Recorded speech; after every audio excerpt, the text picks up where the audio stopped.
Now, the festive season in South Africa has over the years proven to be a productive time for criminals. Cash in transit, heists, house and business robbery, hijackings, ATM scans and bombings, as well as pickpocketing are rife. But now there's a new trend of robbing places of worship. Police have since issued an advisory for churches and congregants to avoid displaying hard cash as much as possible. Joining us now for more on this conversation is the Revelation Spiritual Home Leader, Dr. uZwi-Lezwe Radebe. Dr. Radebe, thank you so much for joining us this evening.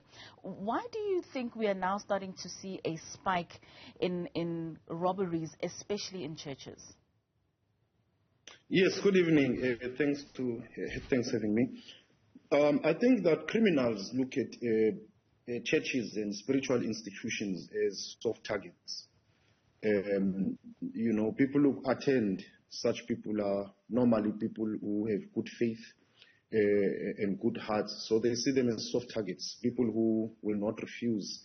And, they can just go in and get what they want, and they'll go out without any kind of resistance or any kind of problems. But it just seems as though these criminals have become so brazen in their activities, especially in walking into churches in broad daylight and conducting the criminal activities that they do. Yes. And the worst thing is that now also they don't just take possessions, people's phones, cell phones, monies and cash and everything, but they also kill people. So something has really, really gone wrong in South Africa. And because even though they get what they want, they end up killing the people inside. So there seems to be a very angry society now that even though they would get what they want, but they will end up killing people. And poor churches quite often don't have the capacity to employ private security personnel in order to protect the church. How else can they go about it? We'll speak about our institution. We have raised some young men, some in fact even old men, and partnered with SAPS. We had some meetings under the leadership of General Marshall in order for us to bring solutions and ways of how we are going to tackle this issue. We have an academy, security academy, that we give some kind of training, and now we'll be in partnership with SAPS in order to capacitate us in that training of security and to allow them to be on the ground for surveillance and also to assist to watch out against criminals. So, well, this is how we have done, but you are quite correct.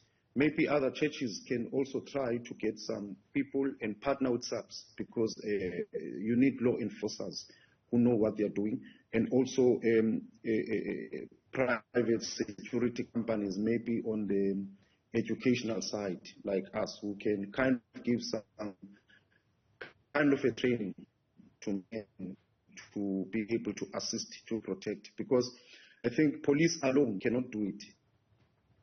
Most certainly, police alone cannot do it, and I think it's such a wonderful initiative that you've embarked on, because not only do those young people that you've trained to protect the church, but then you could extend that service in protecting the surrounding community as well. Yes, definitely, and that's what we have done, actually. That's another way. We have partnered, with our neighbors. Wherever we are trying to hold some kind of meetings, because you can protect your own institution, but if you only protect your own institution and you don't protect your neighbors, they can also come through. The neighbors, they can jump, etc. But if you protect the whole neighborhood, then it renders that place a sort of a crime-free zone, and it's proven. We have done that in our areas, and the crime levels have actually gone down. And how important, you made mention of the South African Policing Service. How important is for us, for churches, to be able to create those relationships with SAPS and ensuring that continuous security is established and that relationship is steadfast? Yeah, it is very important. And with us, as I'm saying, under the leadership of General Marshall, they've welcomed us, and they are ready actually to partner, because as I said before, they are also realizing, SAPS realizes that alone they cannot do it. But, if we go back, if one thinks of how we used to, in our townships, we used to have these community forums, community leaders, we have to have meetings. Sometime in the past, we used to have meetings in the community to stop crime, etc. I think we have to go back to that kind of office system. And so if all churches and institutions could approach their nearest SAPS and form those relationships, which, as I said before, their SAPS is open for those kinds of relationships. I think that that can work. That can work.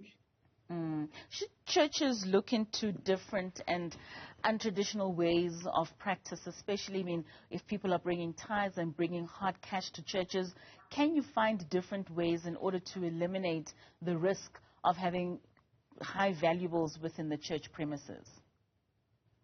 Yeah, we should. And bringing that point up, I remember some years back, churches that had speed points, etc., were criticized to love money. And I think now, certain people in society can start to see that it was not about money. It was about technology. Things are changing now. And yes, I think we should encourage that in institutions, spiritual institutions and churches, to be cashless. We have to be cashless because that's what they are looking for. And so I think implementing speed points and also leaving their valuables at home, things like cell phones, etc.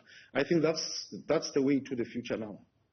Radebe, thank you so much for your input and for your time. I think that's very valuable, especially at a time where our churches are facing risks of criminality. That was the Revelation Spiritual Home Leader, Dr. uZwi-Lezwe.